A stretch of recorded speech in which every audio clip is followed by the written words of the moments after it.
요즘 날씨 때문에 피해를 입으신 분들 얼른 피해 복구가 되길 바랍니다.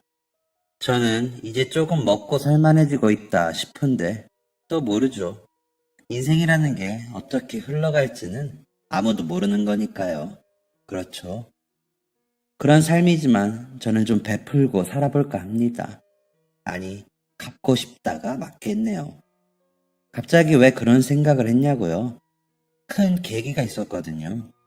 그래서 그간에는 여러 가지 이유로 갚아야지 하는 마음만 가지고 있었는데 정말 제가 갚아야 할 때가 와버렸더라고요. 이것 또한 깊은 인연이라고 느껴지네요. 우리 안에 생각도 많이 나고요. 저는 장가를 아주 잘 간 사람입니다. 정말 따뜻하고 예쁜 사람과 사랑했고 그 사람과 결혼할 수 있어서 행복했습니다. 너무 착하고 좋은 사람이라 저까지 그렇게 되고 싶다는 생각을 하게 만든 사람이기도 하고요. 그 사람과 부부라는 이름으로 우리가 된 것 자체가 저에겐 행운이었습니다. 그렇게 천사 같은 색시를 얻은 저는 세상이 제 편이라는 생각을 했었습니다. 20대 중반에 저희 지역에서 가장 큰 시장에서 이것저것 나르며 배달일을 하던 저는 우연히 들른 식당에서 서빙을 한 여자를 보게 되었습니다. 무뚝뚝한 표정으로 일하고 있었는데 저와 눈이 마주치는 순간 저는 숨이 멎는 줄 알았습니다. 너무 예뻤거든요. 그렇게 예쁜 사람을 저는 그때까지 살면서 처음 보았기에 아름답다는 생각만 했습니다. 그래서 그날 이후 매일 보러 갔습니다. 보고 싶어서 어쩔 줄을 모르겠더라고요. 하루라도 보지 못하면 정말 큰일이 날 것 같다는 생각에 매일 보러 갔습니다. 안 그러면 못 견디겠더라고요. 그렇다고 그 여자가 제게 말을 걸어주거나 저랑 눈을 맞춰주거나 그런 것도 아니었습니다. 매일 제일 싼 비빔밥을 먹는 그냥 단골 손님. 그 이상 그 이하도 아니었습니다. 원래도 친절하지 않은 사람이었고 손님들과 눈도 마주치지 않는 사람이라 제 얼굴도 몰랐을 겁니다. 하지만 인연은 저희 둘을 그냥 지나치게 두지 않았습니다. 저희 지역에 성당과 붙어있는 규모 있는 보육원이 있었습니다. 지금은 성당만 남고 보육원은 이전한 상태이긴 했지만 그때는 입구는 하나인데 넓은 운동장 같은 공터를 기준으로 양쪽으로 나뉘어 왼쪽은 성당, 오른쪽은 보육원 그랬습니다. 배달을 하다 보면 보육원은 간간히 들리던 곳이었는데 갈 때마다 십자가를 향해 손을 모으고 괜히 기도를 하곤 했습니다. 잘 먹고 잘 살게 해달라는 게 주요 기도였습니다. 성당 안에 들어가지도 않고 입구에 서서 어설프게 기도하는 게 다였지만 종교가 없는 제게는 나름 의미 있는 행동이었습니다. 그날도 그렇게 기도를 하고 보육원 주방에 배달거리들을 놓곤 돌아서는데 아이들의 웃음소리가 들렸습니다. 다른 때라면 그냥 갔겠지만 그날은 월요일이라 쉬는 날인데 급한 배달이라고 요금을 더 받고 온 터라 시간 여유가 있어 뭐가 그리 재미있나 싶어 돌아보니 여러 어른들이 아이들 이불을 빨고 계시더라고요. 커다란 대야에 이불들을 넣고 꾹꾹 밟고 짜고 널고 있었습니다. 아, 봉사하는 사람들이구나. 대단하다. 라고 생각하고 돌아서려는 순간 제 눈에 들어온 한 사람이 있었습니다. 바로 비빔밥집 그 여자였죠. 식당에서와 달리 환히 웃으며 아이들과 장난도 치고 이야기도 나누며 빨래를 하고 있었습니다. 안 그래도 예쁜 여자가 웃기까지 하니 정말 천사 같았습니다. 너무 예뻐서 눈을 떼지 못하고 그 자리에 서서 멍하니 보고 있었습니다. 그러고 있는데 그 여자가 저를 보는 바람에 눈이 마주쳐 버렸습니다. 온몸이 굳더니 어떻게 해야 할지 몰라 허둥지둥대고 있는데 그 여자 제 쪽으로 걸어오더군요. 그러더니 환히 웃으며 봉사하러 오셨어요? 이쪽으로 오실래요? 라며 저를 이끌더군요. 아니라고 해야 하는데 아니라고 하지도 못하고 그 여자가 이끄는 대로 끌려가 빨래가 끝난 이불을 비틀어 짜기도 하고 널기도 하며 일을 도왔습니다. 갑자기 일을 하면서도 그 여자가 저를 향해 웃는 게 더 중요했습니다. 한 두세 시간쯤 그러고 있다가 정신이 들어 돌아가려는데 그 여자가 다가와 2주에 한 번 월요일마다 이렇게 모이고 있어요. 다음에도 시간 나시면 오세요. 라면서 저를 웃으며 배웅했습니다. 꿈인지 생시인지 모를 정도로 좋았습니다. 그 여자가 저를 좋다고 한 것도 아니고 알아보고 아는 척을 한 것도 아닌데도 그 여자와 말 한마디 나누었다는 자체가 좋았습니다. 그래서 2주 뒤에 보육원으로 향했습니다. 그렇다고 비빔밥을 먹으러 가지 않은 것은 아니었습니다. 역시나 눈을 내리깔고 일만 하는 그 여자는 저를 아는 척을 하지 않았습니다. 혹시나 하는 기대로 간 보육원에서 만난 그 여자는 웃으며 나오셨네요. 감사합니다. 라고 말하더라고요. 저는 어쩔 수 없이 그때부터 보육원 봉사를 부지런히 나갔습니다. 그런데 가다 보니 아이들이 예쁘더라고요. 처음엔 낯설어 견만 맴돌던 아이들이 얼굴을 익히자 해맑게 웃으며 따라다니고 조잘거리기도 하고 이것저것 묻기도 하는 모습이 귀여웠습니다. 얼른 장가가서 이런 예쁜 아이를 낳고 싶다는 생각을 했죠. 그 여자는 아이들을 정말 살뜰히 보살폈습니다. 마치 아이들의 큰 누나라도 되는 것처럼 이 아이 저 아이 고루고루 잘 보살피더라고요. 그렇게 하길 3달쯤 되었을 때 봉사가 끝나고 한 분이 우리 오늘은 뒤풀이 좀 하고 헤어질까요? 다들 맥주 어떠세요? 라고 하면서 동네 호프집으로 자리를 이동하게 되었습니다. 다들 한 동네에서 일하고 살다 보니 아는 얼굴도 있고 아주 낯선 얼굴도 있더군요. 거기서 이리저리 끌려다니며 자기소개를 4번째쯤 했을 때 그 여자 곁에 앉을 수 있었습니다. 심장은 쿵쾅거리고 술 기운은 점점 올라 얼굴은 뻘개져서 꼴이 말이 아닌 모습이었던 저는 고개도 제대로 못 들고 있었습니다. 부끄러웠거든요. 그런데 그 여자는 저를 보고 웃더니 저 모르세요? 저는 아는데 먼저 아는 척하기 창피해서 못했어요. 비빔밥 좋아하시는 분 맞으시죠? 라고 하더군요. 심장은 더 거세게 뛰고 얼굴은 더 달아올라 뭐라고 대답을 못하고 있는데 제가 식당이랑 여기랑 너무 다르죠. 식당에서는 괜히 오해 사기 싫어서 일부러 그래요. 자꾸 오해하시는 손님들이 있어서 식당을 옮겨야 할 때가 있었거든요. 라며 씁쓸한 표정을 지었습니다. 그 여자의 말을 듣고 보니 그 여자의 무뚝뚝한 표정이 이해가 가더라고요. 그래서 고개를 끄덕였습니다. 그러자 제가 좀 가벼워 보이나 봐요. 제 탓이죠. 그런데 여기는 오면 아이들이랑 있다 보니 안 웃을 수가 없어요. 같이 봉사하시는 분들도 모두 점잖으시고 젊은 사람이 저희 둘뿐이잖아요.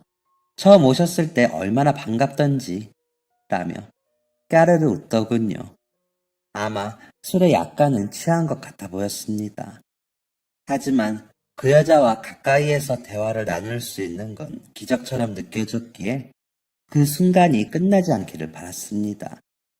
가난한 농부의 아들로 태어나 군대를 제대하자마자 무작정 서울로 올라와 여기저기 막노동이다 배달이다 여러 일을 전전하다 겨우 정착하기 시작한 시장이었습니다. 가진 돈도 없고 오히려 고향에 남아 계시는 어머니께 돈을 붙여야 하는 형편이라 연애는 꿈도 꾸지 않았거든요.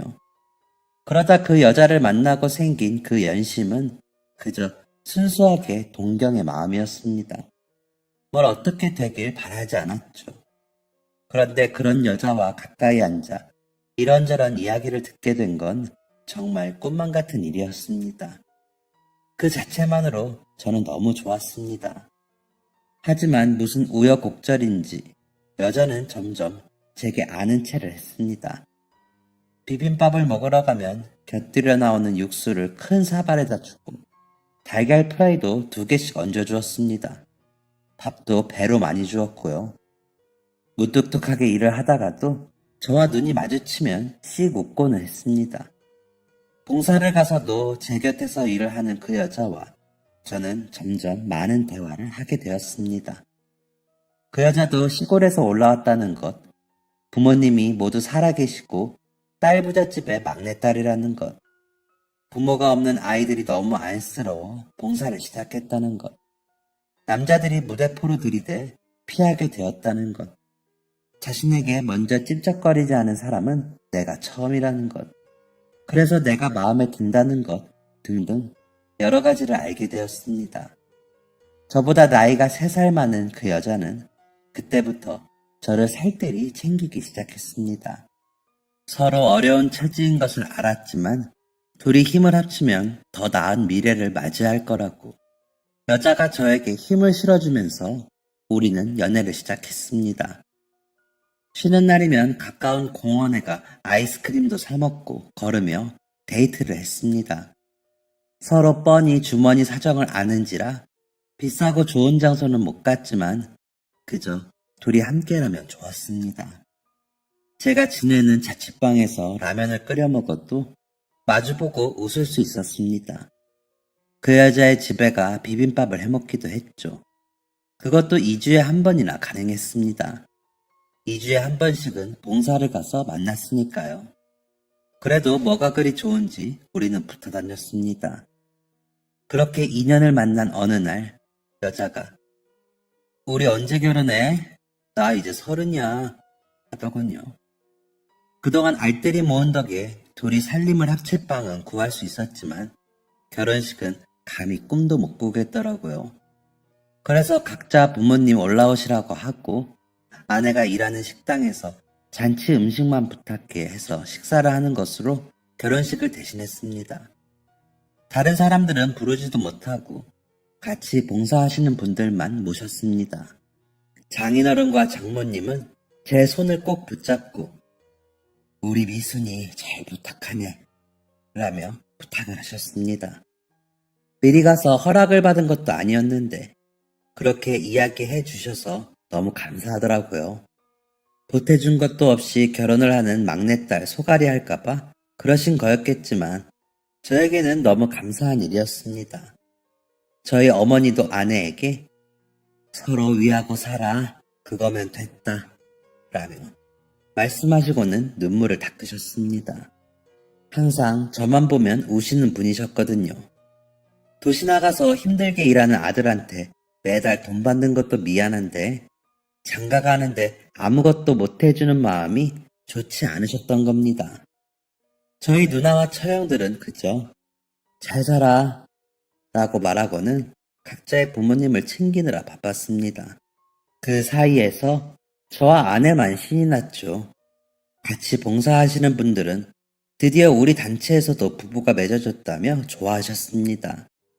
그래서인지 축의금을 많이 주셔서 음식값이랑 장소값을 치르고도 돈이 남았습니다. 그 돈은 보육원 아이들 간식을 사서 보내기로 했습니다.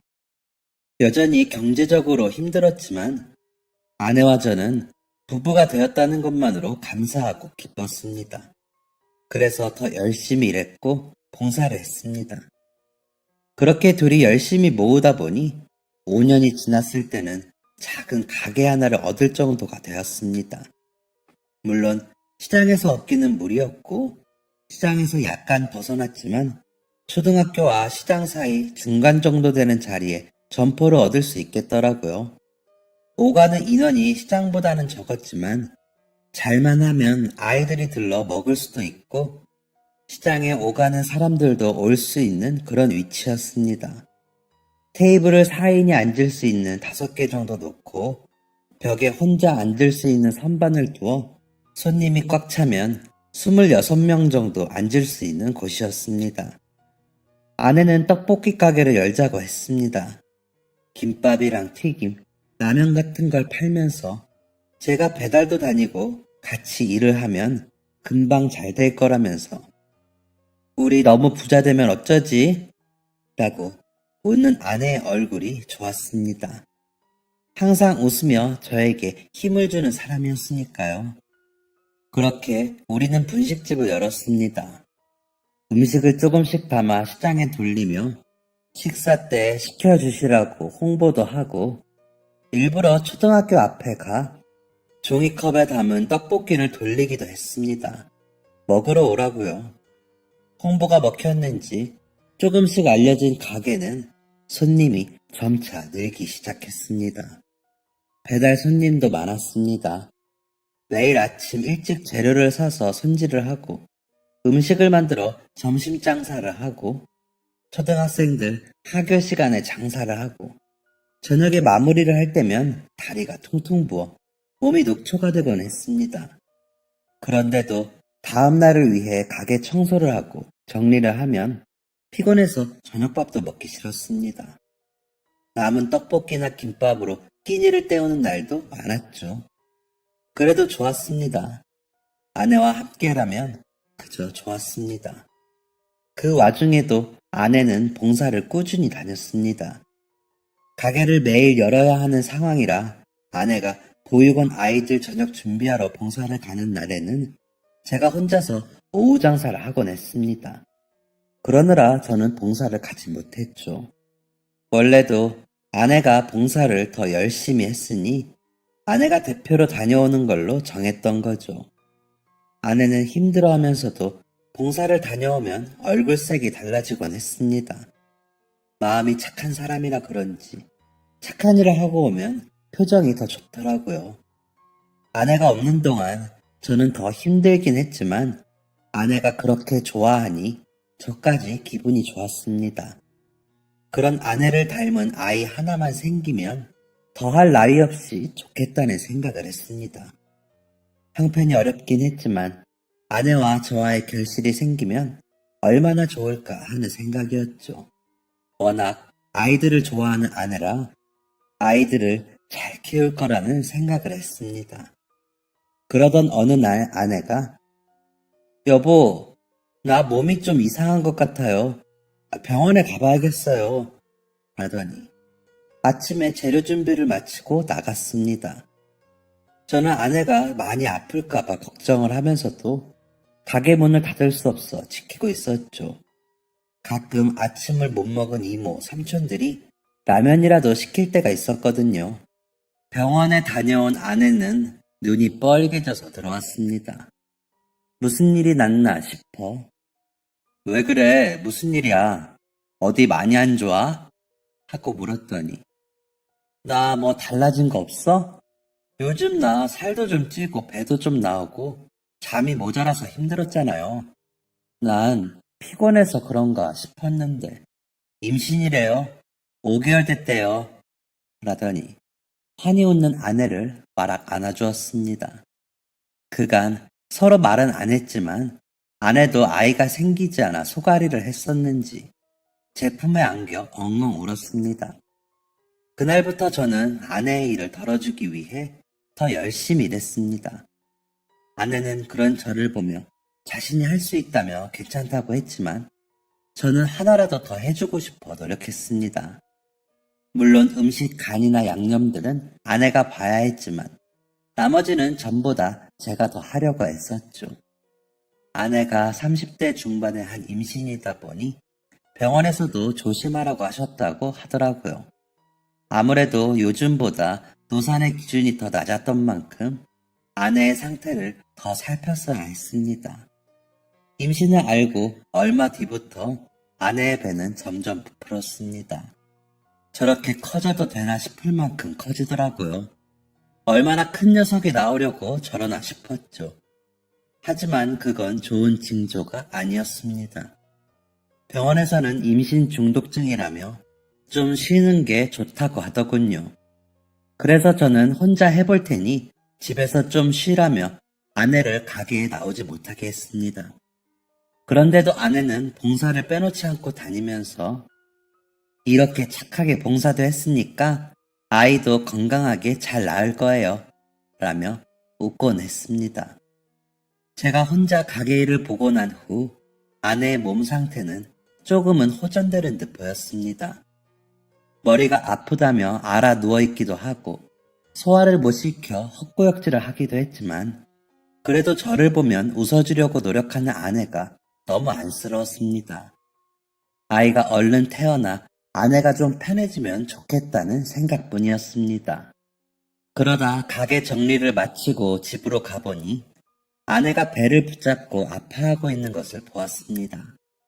제가 들어가자 아내는 진통이 시작됐나 봐요. 저기 짐가방 싸놓은 것 좀 챙겨요. 라며 웃더라고요. 아내를 부축해 병원으로 가는 내내 마음을 졸였습니다. 아내가 너무 아파했거든요. 택시를 타기도 애매한 거리의 병원을 둘이 손을 잡고 걷다가 쉬다가 하며 겨우겨우 도착했습니다. 당직인 간호사 선생님이 진통이 몇 분 간격으로 있어요? 라고 물었지만 무슨 소리인지 몰라 모르겠어요. 아프대요. 간호사님, 제발 저희 아내 좀 살려주세요. 라며 애원했습니다. 간호사는 아내를 바퀴 달린 침대에 눕히더니 분만실로 데리고 갔습니다.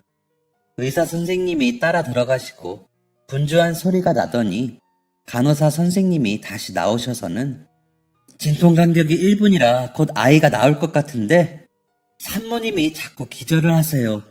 혹시 모르니까 자리 비우지 마시고 여기 꼭 계세요. 라며 다급하게 다시 분만실로 들어가셨습니다. 시간이 얼마나 흘렀는지는 모르겠지만 저는 입이 마르고 속이 타서 발만 동동 구르고 있었습니다. 아내의 비명소리가 들리고 소리치는 의사 선생님과 간호사 선생님들의 움직임에 뭔가 잘못되고 있는 건 아닌지 걱정이 들었습니다. 차라리 제가 진통을 할 수 있다면 좋겠다는 생각을 하고 기다렸습니다. 그러다 이내 아이 울음소리가 들렸습니다. 얼마 뒤 간호사 선생님이 싸개에 둘둘 쌓인 아이를 데리고 나와 제게 안겨주며 공주님이에요. 너무 난산이라 엄마가 고생하셨어요. 지금 처치 중이고 곧 분만실에서 나오시면 만날 수 있어요. 라는 말에 안심이 되었습니다. 아이는 한눈에 아내를 닮은 걸 알았습니다. 피부도 하얗고 눈, 코, 입이 다 큼직한 게 아내와 꼭 닮아 있었습니다. 그런 아이에게 안녕, 내가 네 아빠다. 잘 나왔어. 앞으로 잘 부탁해.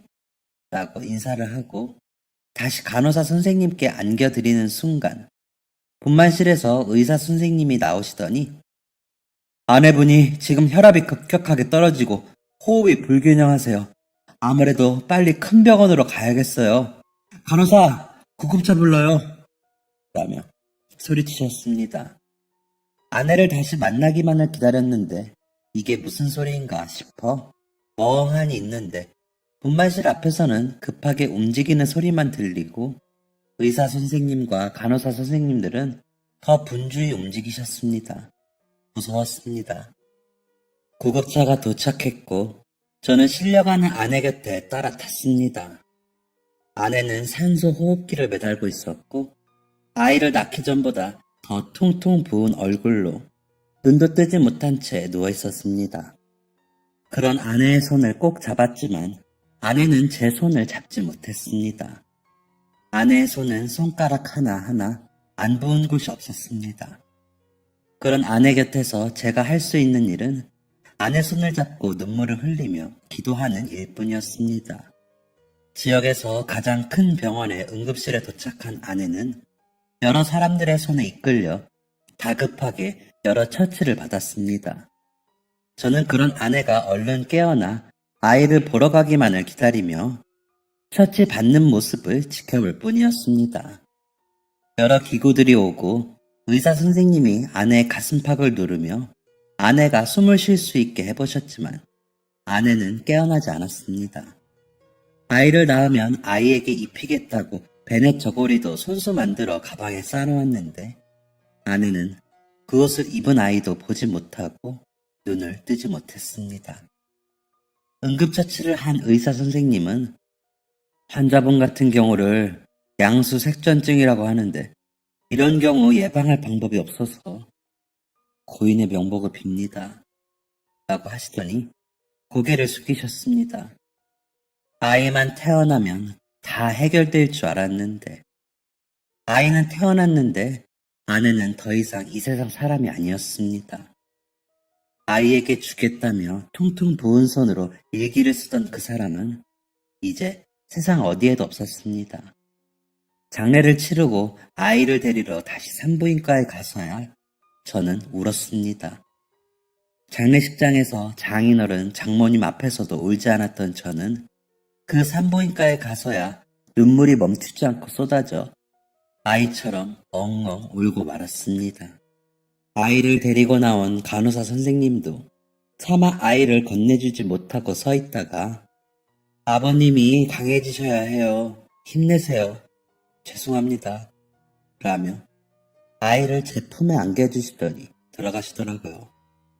아이를 만난 어머니와 장인어른, 장모님은 아내를 닮은 아이를 보고 엄마랑 꼭 닮았네 라며 눈물을 보이셨습니다.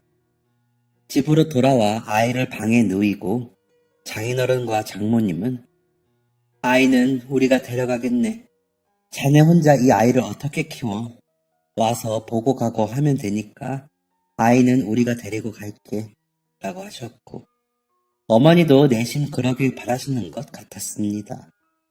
그런데 저는 차마 아이를 보낼 수가 없었습니다. 집에는 아내가 만든 모빌도 있었고 아내가 아이를 위해 지어놓은 목화솜 이불도 있었는데 아이를 다른 곳으로 보내서 키우고 싶지 않았습니다. 말씀은 고맙지만 일단은 제가 해볼게요. 제가 아빠인데 하죠. 왜 못해요? 엄마도 없는데 아빠까지 떨어져 지내게 할 수 없어요. 라며 말하고는 흐르는 눈물을 주체하지 못하고 또다시 엉엉 울었습니다.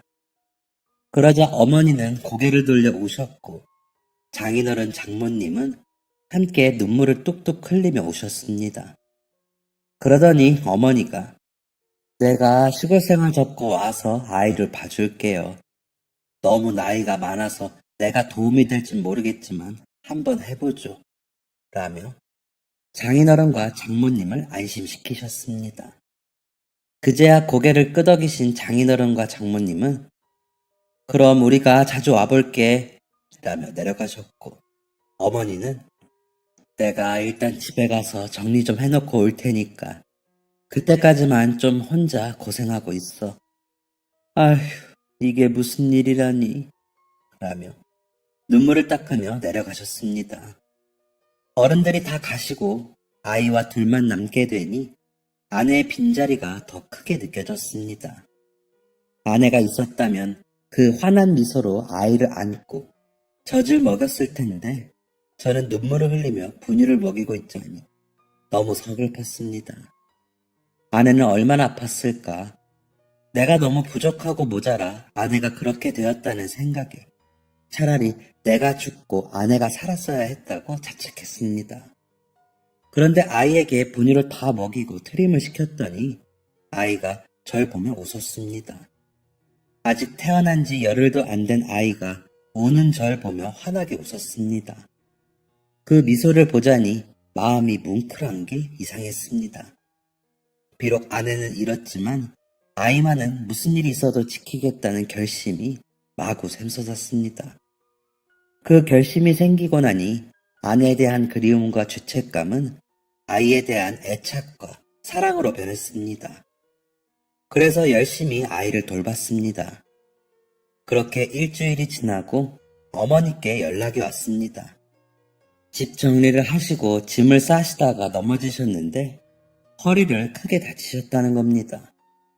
급한 대로 누나가 시골로 내려가 어머니를 병원에 모셨는데 아무래도 한동안 움직이기 어려우실 것 같다는 내용이었습니다. 당장 가게 문을 열지 못하겠다는 생각이 들었지만 아이가 우선이라는 생각에 저는 가게에 있는 재료들을 가져와 그걸로 끼니를 때우고 남은 통장 잔고로는 아이를 키우는 데 쓰면서 버텨보기로 했습니다. 물론 장인어른과 장모님, 하다못해 처형들에게 도움을 청할 수는 있었지만 그러고 싶지 않았습니다. 고생이 되더라도 아이는 제가 직접 돌보고 싶었습니다. 아내라면 어떤 어려움이 닥쳐도 그렇게 했을 테니까요. 그렇게 6개월을 아이만 돌봤습니다. 그러면서 가게세는 나가고 수입은 없으니 통장은 텅텅 비었죠. 하는 수 없이 가게의 주방 쪽으로 평상을 놓고 나무판으로 벽을 세워 작은 방을 만들었습니다. 옷가지라고 해봤자 아이 것이 대부분이라 그만해도 지낼만 했습니다. 그리고 살던 집을 빼서 정리를 했습니다. 전세 기간이 끝나 이사를 하기도 해야 했는데 짐이 너무 없어 슬프더라고요. 아내의 옷가지를 정리했는데 가방 하나에 다 들어갔으니까요. 그 가방은 제가 베개 대신으로 썼습니다. 아내의 냄새에 겨우 잠이 들 수 있겠더라고요.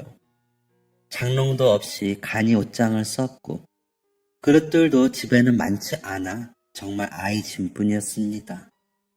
그렇게 아이는 가게에 딸린 쪽방에서 자랐습니다. 처음에 다시 장사를 시작하면서는 손님이 모이지 않았지만 아이를 생각하면 손님이 없기를 바란 적도 있었습니다. 바보 같죠? 그렇게 아이 돌이 지나고 3살이 되고 4살이 지날 때야 겨우 작은 월세방을 구해 이사를 할 수 있었습니다. 물론 아이는 계속 저와 가게에 있었죠. 아이는 그런데도 구김살 없이 잘 자라주었습니다.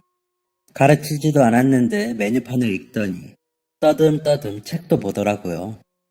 공부하는 담을 쌓았던 저인지라 아내를 닮아 우리 딸이 똑똑하다는 생각에 아이를 잘 키우고 싶었습니다.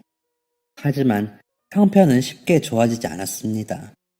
그런 저에게 한 줄기 빛 같은 손길이 있었습니다. 누구인지는 모르나 누군가 매달 한 포대씩 쌀을 배달시켜주는 겁니다.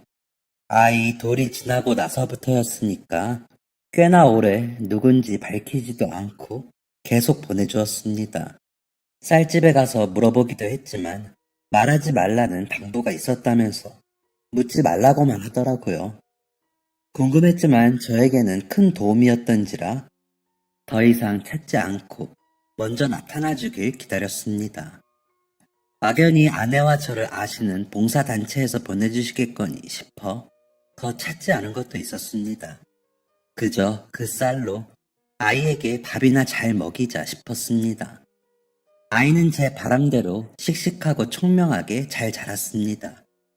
특별히 뭘 가르치거나 해준 게 없는데도 어찌나 총명한지 동네에서 소문이 날 정도였습니다. 초등학교에 들어갈 무렵에는 한자도 술술 외우고 글쓰기 대회에 나가서도 상도 꼬박꼬박 받아왔습니다. 미술대회에서도 상을 타고요. 체육 시간에도 지기 싫어 열심히 잘한다며 담임 선생님께서 유리가 나중에 뭐가 돼도 되겠어요, 아버님.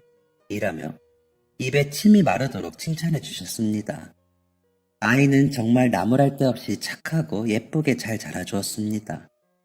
엄마가 있었다면 더 잘 키웠을 아이라는 생각에 저는 항상 아이에게 미안했습니다. 제가 고생만 시키지 않았다면 아내는 그렇게 죽지 않았을 것 같았거든요. 아이가 중학생이 되고서야 저는 아이 학원을 겨우 보내줄 수 있었습니다. 아이가 영어가 좀 부족한 것 같다며 학원에 다녀보고 싶다고 했거든요. 그제야 부모 노릇을 좀 하는 것 같아 얼마나 기뻤는지 모릅니다.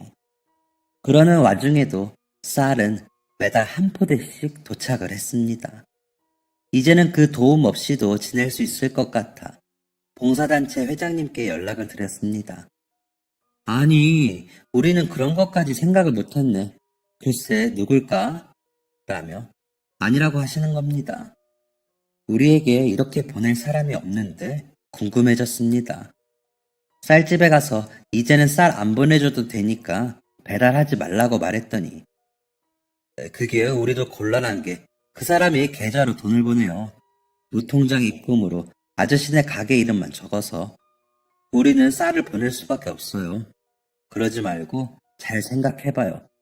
이렇게 오래 쌀을 보낼 것 같으면 아마 사정을 다 아는 사람 같은데 라고 하더라고요. 아무리 생각해도 우리에게 말도 없이 오래 쌀을 보낼 사람은 없었습니다. 이제나 저제나 쌀 보내는 사람이 나타날까 싶어 언제부터 받았는지 적어놓고 나중에 갚겠다고 생각했습니다. 그렇게 시간은 또 흘렀습니다.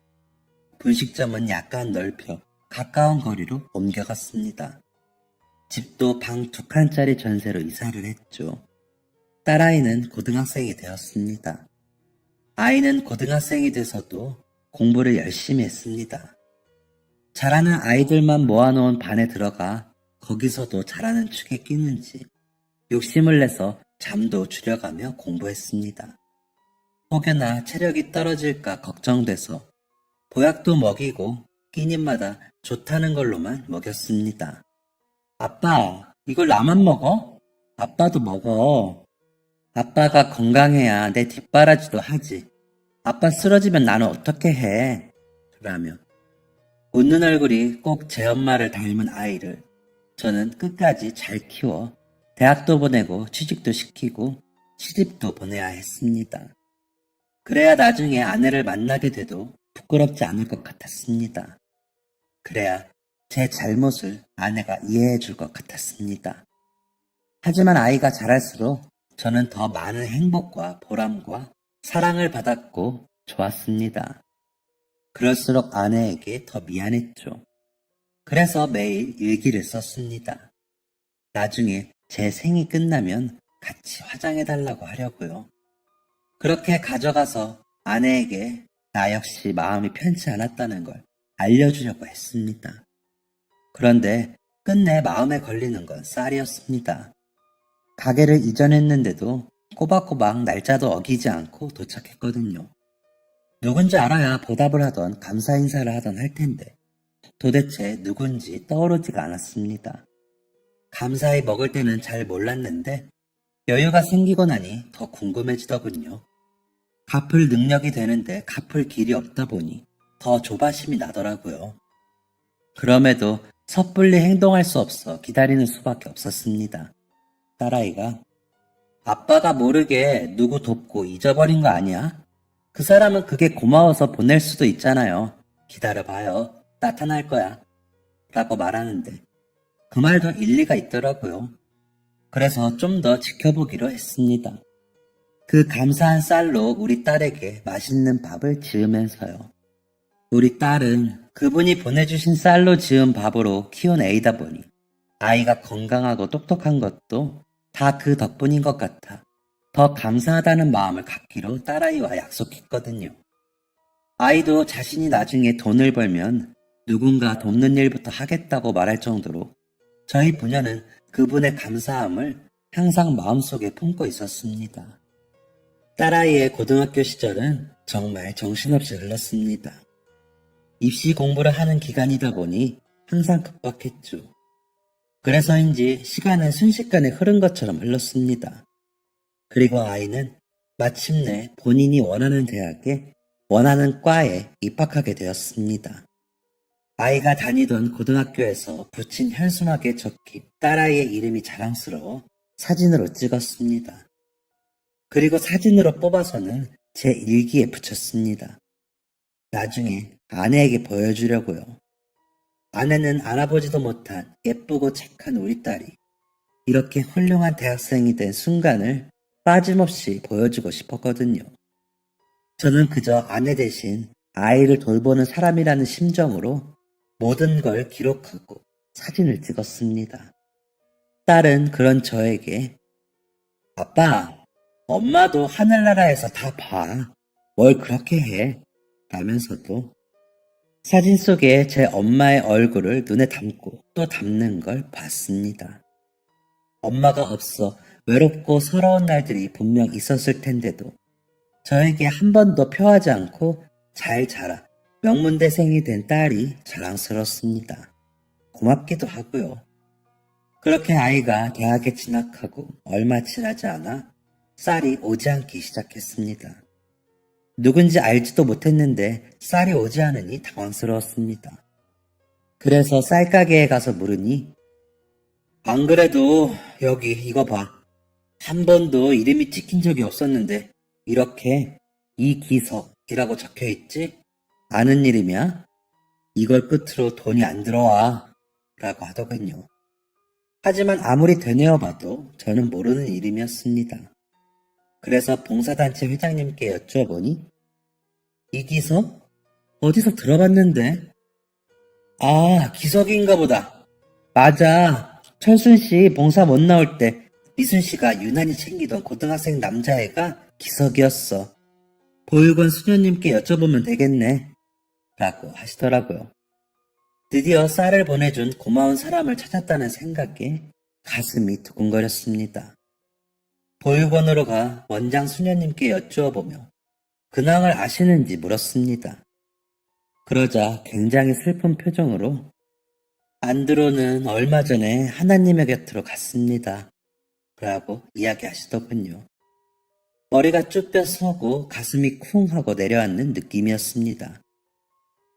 혹시 가족분들을 만나볼 수 있을까요?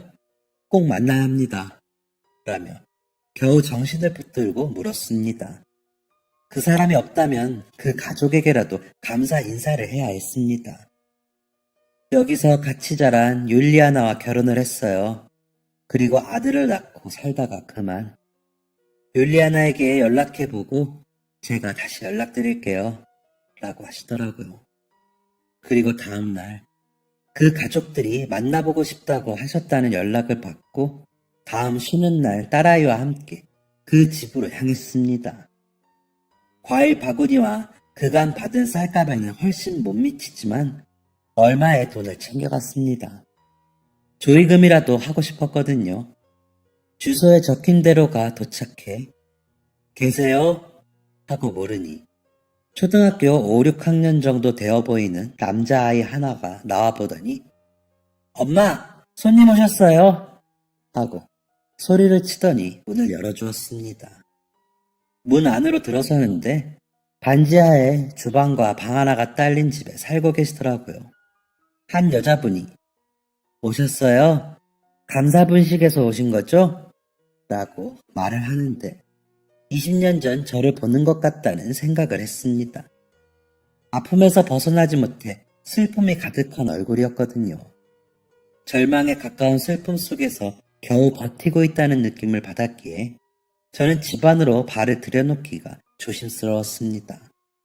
딸아이는 그런 채 마음을 읽은 건지 제 어깨를 감싸며 안으로 천천히 인도해 주었습니다. 여자분의 안내대로 방에 마주보고 앉아 뭐라고 해야 할지 모르겠어서 당황하고 있는데 아이 아빠가 쌀을 계속 보냈죠? 미순이 이모가 그렇게 되셨다는 소식을 뒤늦게 알고 나서 너무 괴로워했어요. 그래서 돈을 벌자마자 제일 먼저 한 게 아저씨네 쌀을 보낸 거예요. 하늘이 두 쪽이 나도 그건 해야 한다면서 그렇게 꼬박꼬박 쌀값을 보내더라고요. 우리의 운동화 살 건 미뤄도 그건 안 미뤘어요. 라며 허탈하게 웃으며 말을 시작하더라고요. 근데 그건 할 수밖에 없었어요. 미순이 이모한테는 그래야 했거든요. 기석이가 고등학교 때 유난히 왕따를 심하게 당했어요. 애가 여리고 순한데 부모가 없으니 학교에서 애들이 엄청 괴롭혔거든요. 그런데 그걸 미순이 이모가 알아보고 기석이 잘못될까봐 엄청 챙겼어요.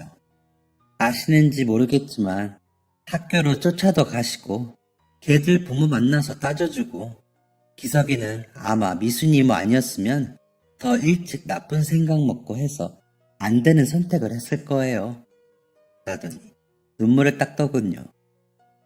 미순이 이모가 그렇게 적극적으로 나서줘서 학교 일이 어느 정도 해결이 되고 기석이는 그때야 좀 정상적으로 생활을 할 수 있게 되었어요. 그래서 미순이 이모 오시는 날마다 아기 태어나면 보여달라며 그렇게 좋아했었는데 이모 그렇게 되시고 정말 괴로워했어요. 자기가 할 수 있는 게 없다면서 며칠을 울었거든요. 그러다 저희 독립하는 시기 돼서 졸업도 하기 전에 나가더니 공사장으로 일 다닌다고 하더라고요.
그러더니 미순이 이모 딸한테 쌀 보냈다면서 엄청 좋아하더라고요. 기석이는 다른 취미도 없이 돈 벌어서 매달 그 쌀 보내는 재미에 살았어요. 물론 보시다시피 저희 형편도 안 좋지만 그것까지 못하게 할 수가 없더라고요. 라고 말하고 여자분은 한동안 눈물을 흘렸습니다. 저와 딸아이도 함께 눈물을 흘리며 조용히 기다렸습니다. 그러다가 한 4개월 전쯤에 공사장에서 떨어져서 다리를 다쳤어요. 상처가 꽤 깊어 소장님이 돈 주면서 치료받으라고 할 정도로요. 그런데도 쉬지를 않고 일을 가더라고요. 라고 하더니 숨이 가빠진 여자분은 다시 천천히 숨을 고르고 말을 했습니다. 저는 걱정되니까 일 가지 말고 좀 쉬라고 했더니 웃으면서 저한테 돈을 주고 쌀값 좀 보내달라고 하더라고요. 그래서 저는 당연히 기석이 이름으로 보내는 줄 알고 그렇게 했어요. 그러더니 그날 저녁에 와서 너무 피곤하다고 너무 졸리다 하면서 돌아 누웠는데 그 길로 못 일어났어요. 응급실에서는 상처가 깊어서 폐혈증이 왔다고 왜 이 상태가 될 때까지 병원에 안 왔냐고 하더라고요. 바보 같은 게 은혜 갚을 줄만 알고 제 몸은 보살필 줄 몰랐던 거예요. 저랑 애는 어떻게 하라고 하면서 우는데 저와 딸아이도 흑흑 소리를 내며 울어버렸습니다. 그동안 우리가 먹은 그 감사한 쌀이 이 가정에는 어느 금덩이 못지않은 가치를 지닌 것을 알았기에 그 감사함이 몇 배로 더 크게 느껴져 어떻게 해야 할지 모르겠더라고요. 이제라도 알았으니 그 감사함을 돌려드릴 차례였습니다. 이런 말 어떻게 들릴지 모르겠지만 제가 아이 크는 동안 돈을 좀 보낼게요. 저희도 형편이 나아졌지만 다 책임질 만큼은 아니라 한 달에 60만 원씩은 보낼 수 있을 것 같아요. 라고 말을 했습니다. 제 말을 들은 여자분은 눈이 커다랗게 되었다가 다시 눈물을 흘리며 너무 감사하지만 제가 어떻게 라고 하기에 보내주신 쌀 덕에 우리 딸이 이렇게 잘 자랐고 명문대도 갔어요. 다 기석씨의 정성 덕분이죠. 이제는 제가 갚을게요. 저는 형편이 더 나을 때 갚는 거니 부담 갖지 마세요. 더 도움이 못 되어 죄송합니다. 라고 말하는데 딸아이가 제 손을 꼭 잡더니 웃었습니다. 아이가 웃는 그 얼굴을 보자니 아내가 칭찬해주는 것 같아 기분이 좋아졌습니다. 과일 바구니와 가져간 돈을 드리고 돌아서 나오는 발걸음이 가벼웠습니다. 딸은 아빠 진짜 멋있어 라며 웃는데 아빠가 아니고 엄마가 멋있지. 아까 들었지? 그 덕을 너랑 아빠가 봤으니 아빠가 다시 갚는 게 맞지. 그 은혜를 어떻게 다 갚겠니? 라고 답했습니다. 그러곤 아내가 너무 보고 싶어 눈물이 나더라고요. 그리고 그 다음 날부터 기석씨네 집으로 매달 돈을 보냈습니다. 약속대로 60만 원씩 보낼 때도 있고 여유가 되면 더 보낼 때도 있었죠. 기석씨처럼 저도 그 낙으로 취미삼아 일을 했습니다. 딸아이 등록금은 장학금을 타더라고요. 기석씨 아내분도 열심히 사시더라고요. 그러더니 그 아들도 저희 아이와 같은 대학에 얼마 전 입학을 하고 다니는 중입니다. 어찌나 기특한지 모릅니다. 취직하면 저희에게 은혜를 갚겠다고 하는 걸 저희처럼 힘든 사람에게 갚아달라고 했습니다. 가끔 떡볶이나 먹으러 와서 얼굴이나 보자고 했고요. 이 정도면 아내를 다시 만날 때 수고했다는 말 들을 수 있을까요? 꿈에라도 나와 그 웃는 얼굴 좀 보여줬으면 좋겠습니다.